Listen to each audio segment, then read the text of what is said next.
the day that I brought them to London was just one of the best days of my life, my parenting life. So I was just, I think, so proud of myself, of the kids, of our ability to do it independently. I'm also not afraid to do it again. Like, if we get the opportunity to travel again, yes, 100%, I will travel with the kids. 100%, I would love to take them to Paris and just to see the world. And I think now I know that we can. I hope that if you have kids, or if you're going to have kids someday and you're worried about losing your like mobility, autonomy, like ability to travel and go places and see the world, know that you can do all of that with kids. Absolutely you can.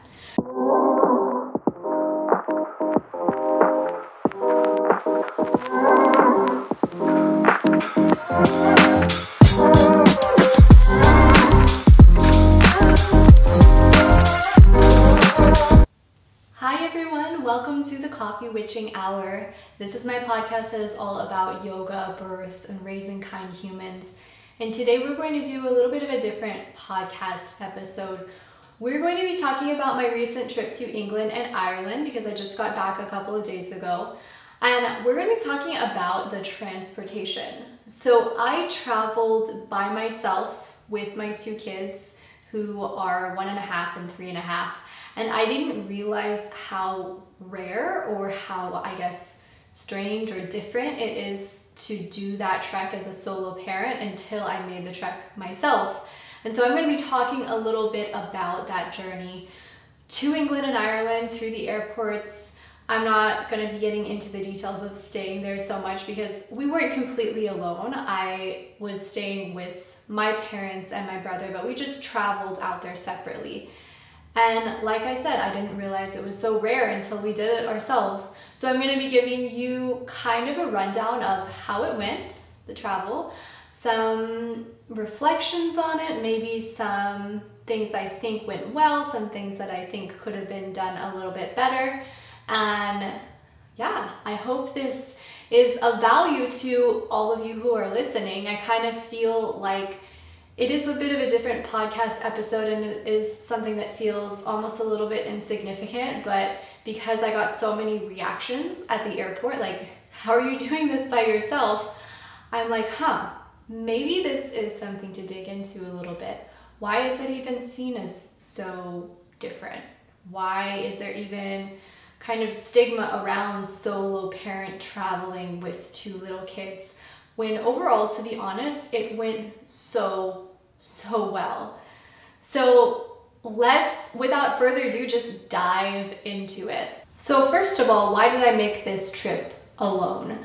Why did I not travel with my husband? That is the biggest question consistently I'm getting across the board from friends, from well-meaning strangers, things like that. But why did I make this trip alone? Because I was offered the opportunity to, and he had to work, my partner had to work, and so I was not going to turn it down. The fear of traveling alone with two kids was like, okay, yeah, it'll be a little bit stressful maybe, but I was honestly not stressed out about it at all beforehand. There are many things I get anxious about in life and stressed about, but travel is not one of them. I find it to be very relaxing, and I find it to be one of the times when I can fully relax, unwind, all of that. And so because my granddad is in his 90s, living just outside of London, and he had never met my son, who is 1.5 years now, he offered to fly us over because basically he wanted to see my son, his great-grandchild, before he passed. He's still alive now, but he's old. So he offered to fly us over because my parents were already making this trip and they couldn't afford to pay for us. So he said he would do it, which I was so very grateful for. And so I wasn't going to turn the opportunity down. So we decided to book our flights mostly the same, my parents and I, but we booked separately. And I guess I'm a little bit frugal because I decided to go with the cheapest flights, not necessarily the ones that matched up with my parents' flights. To me, it just wasn't worth an extra few $100s to have someone there on the plane to help us. I did that once when I first traveled internationally with my daughter, with Ara, before Ezio was born, and I paid a little bit extra so that my parents and I could be on the same flight, and I don't know if it really helped so much. So I just decided that, you know, I'm just gonna do it by myself this time. I think it's gonna go fine. I've traveled enough in my lifetime to be able to feel confident going into this, and I'm just gonna do it, basically. The trip home was a bit of a mistake. I had us flying out from a completely separate airport from my parents. So there's Gatwick and Heathrow. And I flew us out of Gatwick, which is the one that is closer to where my granddad lives, and it is a cheaper journey home. My dad decided to book his and my mom's with a direct flight directly back to Chicago where we were meeting, but we decided to go with one that was a little bit cheaper that had a layover in Iceland. And I didn't realize that we were flying out of different airports, but then when that realization hit, I was like, oh, well, we're just gonna have to deal with it. So with the first flight, we were actually flying out of the same airport, so my parents were there to kind of help with the kids before we got onto the plane. But the second flight, the one going home, there was no overlap at all. It was completely separate. So they were flying out of Heathrow, I was flying out of Gatwick. We had a layover in Iceland. They didn't have any layover at all. We got to Chicago later than they did, so completely no overlap. So that trek home was the one that I did completely solo. Okay, so what worked for us? To be honest, I did not put a lot of thought into this beforehand, but when we got dropped off at the train station, because okay, before we were taking the plane, we took a train up to Chicago because there are more flight options from Chicago than St. Louis. So when we got to the train station to go to Chicago, I realized, oh my God, we have a lot of luggage. How are we actually gonna do it? But thankfully, between my husband and I, who has said he did not come with us, but he dropped us off at the train station, we were able to set up the stroller in this configuration. Basically, it was a car seat on top of the stroller base, and then in the bottom compartment where you can stick bags and things, we were able to wedge in the second car seat, because when you travel with kids you have to bring car seats with you unless you want to rent car seats once you get there, which is expensive. So we had the stroller set up where the stroller was pushing 2 car seats and holding my 1.5-year-old on the top. So it was kind of a big setup, and it was the one thing that I think enabled us to do this trip, just me and my kids alone, because otherwise I don't know how I would have done it with our luggage and with the car seats. So let me just say, in total what we traveled with was 2 car seats, a stroller, 1 suitcase, and then the 2 kids. And so I'm one person managing all of that, and then the backpack on my back. And so because we had that set up with a stroller, I was able to push the stroller with one hand, pull along the suitcase with the other. And then Ara, who I mentioned, she's almost 4, she's 3.5, almost 4. She's thankfully at a stage where she's able to walk on her own, or when she gets tired, she would just hop on top of the stroller or the suitcase that I was pushing. So I would basically be rolling 2 kids along here. So I'm really thankful that that setup worked. Otherwise, I don't know how we would have done it. The thing that made me so confident traveling is that once you get to the check-in desk, you were able to drop off a lot of the luggage. You're able to drop off the car seats as well as the suitcase. So I knew that basically going into the plane, I would only have the stroller and a backpack on my back and then the 2 kids. And I'm like, I can do that. As long as we can make it to the checkout desk, I can do the rest on my own. And I was right about that. So once we dropped off the car seats, and the suitcase, it just really felt like we were, out on a trip to the library or the zoo or something like that. It didn't feel like I was taking a trip to Europe or to England. So I think because I just go out with the kids so much and do things in St. Louis, I was able to navigate the airport and to make that transition a little bit easier than I think people would have thought. We did pack light. We did pack on the lighter side. I didn't want to take more than one suitcase between me and the two kids because how am I going to do it? How am I going to push multiple suitcases on my own? I know my daughter is considered a full human. My son is not considered a full human yet, so he still is able to travel for free because he's under 2 years old. So he doesn't get any extra luggage besides his stroller, but my daughter was able to have a separate suitcase on her own, but I opted out of it because I'm like, she's not gonna push that. So I didn't have her pushing any luggage or anything like that, and we just shared one suitcase between all of us. I only had like 3 outfits there. That was fine. We were staying in Airbnbs and places where we could do laundry. So we were staying in an Airbnb and with my granddad, and we could do laundry there. So even with 3 outfits, it was enough. I ended up in the same clothes for all of the pictures, but that was a necessary kind of sacrifice on my part. I was fine with that. So we traveled really light. And I think because I've just traveled so much in my life, I know what is necessary, what is not necessary, and I'm not about to pack my entire closet like I kind of did when I first started traveling internationally and packing for myself when I was a kid.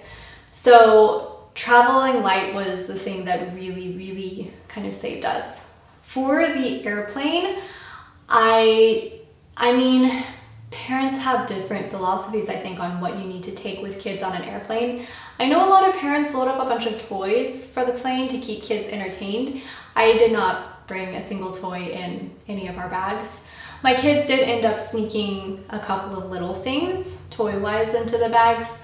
Like on their way out of my granddad's house, he gave them a teeny tiny little beetle that looked like a real beetle that they had been playing with there, and he said that they could keep that, so that entertained them a little bit on the plane. And then he also gave them a little toy car that they brought with them, but that was it toy-wise.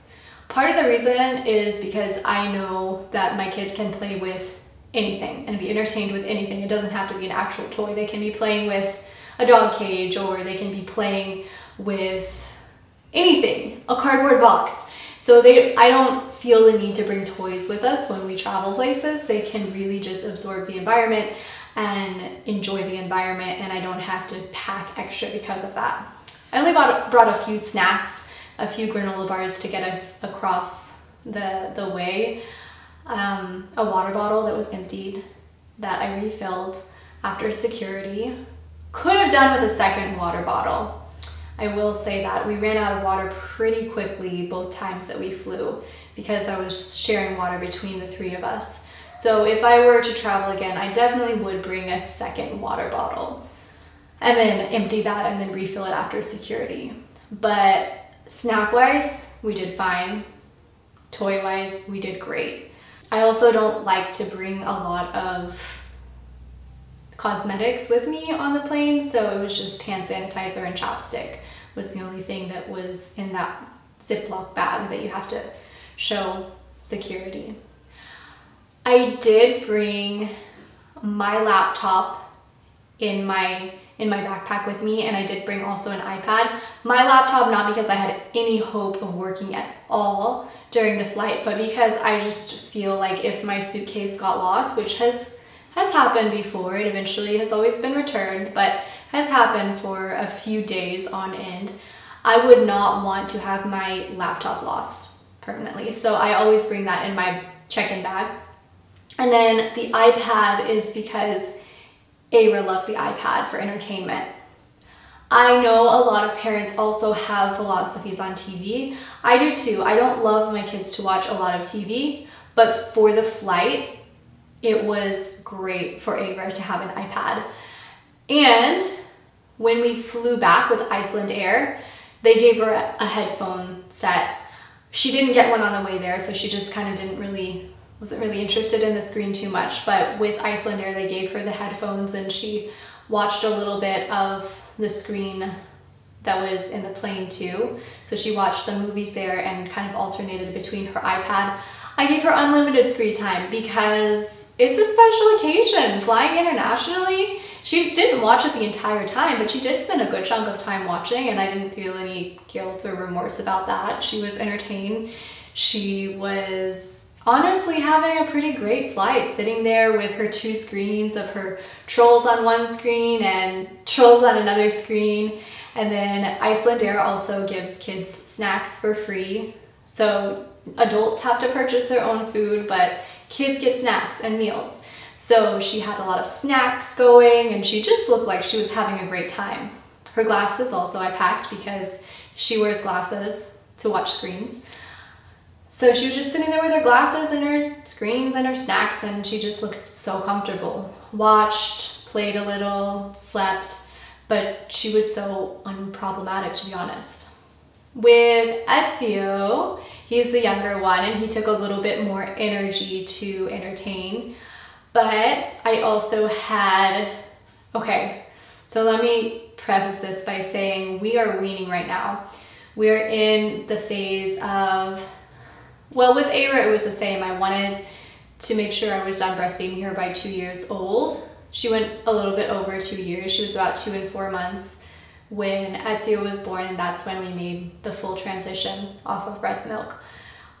But with Ezio, he's 1.5 years, and we're in this long, slow transition of weaning. With travel, what I learned from Aira being his age is you don't want to restrict their comfort when they're in this unfamiliar environment. So during travel, I really was like, all the weaning went out the window and just gave him basically on the flight unlimited access to my breasts, which I was very shy about doing with Aira. When we traveled to Norway, she was about his age, so she was about just under 2, 1.5 years, just under 2. And I felt like she was too old. Like I was getting insecure because I thought people were gonna stare. I didn't want people to be like, why is she still drinking milk? She's like a toddler now and you're pregnant, that's weird. But I didn't care. With Ezio, I just didn't care. So on the flights, I did have kind of a wraparound shawl that I would have liked to use, but he doesn't like me wearing that. So basically just breastfed him a lot, unlimited, as much as he wanted, which was fine. Really worked out on the way home, the second flight especially, because we had an empty seat next to us, so we had our space. He was able to go into that empty seat as well, but the rest of the time he was mostly on my lap. The first flight was a full flight and we were sitting next to someone, and it was a little bit uncomfortable because Ezio kept like kicking this man, and I got the sense that this man was like a little bit uncomfortable with all the breastfeeding that was going on, but whatever. It was fine. It worked out. It's not his choice, really, and it is my right to be able to breastfeed my child. So I just went with that, and it worked out. Because thinking about it in my head, I'm like, what would I prefer? To be a little bit embarrassed about breastfeeding next to a stranger, like the discomfort of that, or the alternative is Ezio to get very antsy and basically start crying and screaming and disrupt the entire flight and everyone in the plane getting a little bit agitated. So I went with the discomfort of breastfeeding next to a stranger, but that was just my choice. Like I said, with Aira, because I was feeling so insecure about it, I went with the opposite choice. I decided not to breastfeed her and spent a long time walking up and down the aisles with her, up and down the aisles, and having her cry and scream in my ears. And that was a little bit of an exhausting flight. So in order to not repeat that exhausting scenario again, I just decided to breastfeed. And it went really well. We just sat there most of the time, the three of us, like I said, Ava watching TV, Ezio, who's not interested in TV at all, but very much interested in my breastfeeding. Yeah, just snoozing and feeding and playing, eating snacks, all of that. And there was no crying between the three of us. There was no crying. It was like, I think that's something that parents get stressed out about a lot. And I did experience that with Ava when I was trying to walk her up and down the aisle. But honestly, with this international flight with my kids, both there and back, no crying. It was amazing. So I think we were doing something right. Okay, the one thing I will say was very challenging was when we got to Chicago. Well, oftentimes different airports and different airlines have kind of different policies on when they give you back the stroller, because you check it in at the gate and then sometimes they give it back to you at the other side of the gate, and sometimes it's in the baggage claim. In Chicago, unfortunately, the stroller was going to be in the baggage claim, and there was a very long way to walk to get there. And so I think that was the hardest part of the whole journey, was once we got back to Chicago, we didn't have luggage at that point. We just had my backpack, which felt very heavy at this point because we had just flown 2 flights and it was like after midnight London time, so we were all tired. Still, there was no crying, none of it. Thank goodness. My kids were so well behaved. But I think it was just physically a little bit hard for me to carry Ezio while kind of pulling Ava along all the way to the immigration line from where we were, our gate. It was a long way. So I wish they would have given us back our stroller at that point. Maybe I could have brought like a baby carrier or something, but still, Ezio is pretty heavy and it's just hard to carry a baby and to drag along, well, to carry a toddler really and to drag along a kid. I shouldn't say drag along, that's not the right word. I wasn't dragging her along. She did great. Ava did so well. But to basically herd her, I feel like that's even too negative. To hold her hand and to guide her. Let's say guide her. Yeah, that sounds better. So it was a pretty long walk to get to the immigration line, and then once we got to immigration, it was absolutely ridiculous. The line was so long. It took us over an hour to get from the back of the line to the front of the line, and I was just thinking like, what? Because we were not the only family with young kids in this line. Usually at other airports, it seems like with these things, there can often be a line for people who need special assistance, like older people, people with young kids, things like that, so that they can bypass the rest of the line and get through a little bit quicker, because like it was hard standing in that line for over an hour. Just me with a 1-year-old and a 3-year-old, that was rough. Like I said, they did great, but I held Ezio in my arms for 3/4 of the time, and then after like 45 minutes had passed, I was just like ready to set him down. So I did, and he walked for a little bit, and he did really well, just kind of walking along, but then he started to get impatient, as toddlers do. So that part was pretty hard. And the other part, when I set him down, I realized that we had lost a shoe somewhere in this immigration line, and I flagged down a security guard and told him about the missing shoe, and he was just like, well, what are your chances of going back and finding it now? So I'm like, okay, not very helpful. So we finally got to the end of that immigration line, and when we were literally like, there were 2 people in front of us until we got to the front. At that point, Ezio was just done, and not done in like a crying way, but done in like he was getting his sillies. So he just laid down on the floor and started smiling, and like not in a crying way, like I said, but he was just laying on the floor looking at the ceiling, smiling.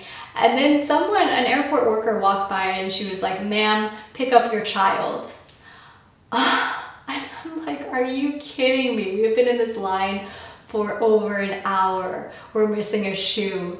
We're tired. So I picked him up, and right away he wanted to get back down again and laid straight back down on the floor. And then what happened was a security guard came up to us and he said, "Ma'am," and he said, "Come with me." And I thought I was in trouble for him being on the floor, and so I just like turned bright red in the face, and I was like, oh my gosh. But then once we got through, he was like, "No, I'm just speeding this along so you don't have to wait in line anymore." And I didn't say it, but I'm like thinking like, it's about time. So yeah, that was not super helpful. We could have waited like 2 more minutes to get to the front of the line, but he thought he was being heroic. I don't know, I couldn't tell if he was like hitting on me or patronizing me the whole time that he was asking me all these questions. I know immigration does ask a lot of questions, but he was just like, "Why are you traveling alone? Like, why would you do that to yourself? Where's your husband?" And then proceeded to ask me all these questions about like what my husband does for a living, what I do for a living, like all of this, as if it were something suspicious. I don't think he was even suspicious. I think he was just like curious. Anyways, so we got through the line, and then when we made it to the baggage claim, got our bags, we had to go from our terminal 5, to terminal 2 to catch an Uber, which was fine, but a little bit rough, kind of like navigating how to get to that terminal. We got there, and then not only get to that terminal, but get to the right place for where to call an Uber, but we got there. It's just like mobility wise a little bit hard to like move around a bunch and like explore and figure out where exactly to go. Once we got there, we called the Uber. I felt like people along the way from that trek, getting from terminal 5 to terminal 2, were just a little bit unkind in the shuttle. They were trying to get somewhere fast. We had a lot of stuff, kids, suitcases, strollers, car seats, all of that. So they were like a little bit impatient with us. Like, okay. Once we called the Uber in terminal 2, this was actually the most activating part of this entire journey home, like this entire solo trip. The Uber driver came, but he didn't realize that I was traveling with 2 kids. Maybe I just don't use Uber enough, but I didn't see a way to put that in the app. But he drove up in the middle of the street. Like, he pulled over. Basically, he was still in the street, and there was still a line of cars before he was actually up to the curb. So I had to push the stroller, the suitcase, and herd Ara into the Uber, like in the middle of this busy airport street in Chicago, which was just so unhelpful. And he seemed a little bit like, why did I accept this ride? This is gonna be an annoying ride. Like, so I installed the car seats, was putting the kids in, and then an airport worker started yelling. Like, she saw what was going on and she was like, "What are you doing not watching the baby?" And like, basically she started yelling first at me and then at the Uber driver to like pull in. And I'm like, this is what I was thinking the whole time. Okay, at that point, I should have insisted from the very beginning to pull up to the curb, but I'm just like, okay, trying to put us in. But so then the airport security worker just basically started chewing out the Uber driver, and I'm just like, it's been such a long day. So that kind of whole situation was the hardest, I think, of the entire trip, because I didn't think we were in any actual danger, but just being like told by a stranger that I'm not watching my child well when I'm just trying to get into the Uber with like this driver who has like parked himself like an idiot. Anyways, it ended up being fine. We made it into the Uber. He pulled up closer, safely installed the kids in their car seats, and we made it to the Airbnb. He tried to be nice. He tried to like make up for it. I didn't tip him, but that was the hardest part of the entire journey. I think overall though, I was just so proud of the kids for how well they did with it all. And I was so proud of myself for the little car seat stroller configuration that we had. And even like getting through that long immigration line, I was just so proud of us for never giving up, basically, for like being confident the whole time that we were going to make it through to the other end. And I, hands down, would do it again. Even with that awful immigration line, even with the rude people in Chicago, even with the terrible Uber driver and all of that and getting chewed out. Well, she wasn't chewing me out. She was mostly chewing the Uber driver out. But anyways, with all of that, in a heartbeat, would do it again. I wasn't 100% sure before going on this trip that I would be able to take the kids internationally on my own. And I think now I'm just more confident that I can travel with the kids, that I can take them along for the ride. And that's something that's so important to me. Like my kids got to see London and they've seen Ireland and all of that. And it was just so important to me to be able to show my kids these places, because I got to see some of this as a kid too. We did our trips to England to visit my grandparents, but I never got to go into cities as a kid. And I think that's something that I fell in love with later in life, going to cities. And so the day that I brought them to London was just one of the best days of my life, my parenting life. So I was just, I think, so proud of myself, of the kids, of our ability to do it independently. Would I have preferred doing it with like my husband there or someone else, like to help us be an extra pair of hands and all of that? Of course it would have been easier, but I'm also not afraid to do it again. Like, if we get the opportunity to travel again, yes, 100%, I will travel with the kids. 100%, I would love to take them to Paris and just to see the world. And I think now I know that we can. So I hope this has been illuminating. I hope that you've gotten something out of this. Like I said, I don't know if this is the most significant podcast topic, but it's something that is recent and very special to me. And I hope that if you have kids, or if you're going to have kids someday and you're worried about losing your like mobility, autonomy, like ability to travel and go places and see the world, know that you can do all of that with kids. Absolutely you can.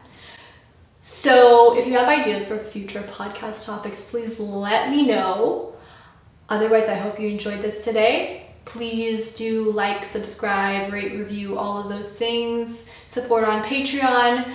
Your likes and support and all of that means so much to me. And I hope you got something out of this, and let me know what you think. Let me know what you'd like to hear more of. Let me know what you'd like to hear less of. I might listen. Maybe not. We'll see. Okay, I will see you next time.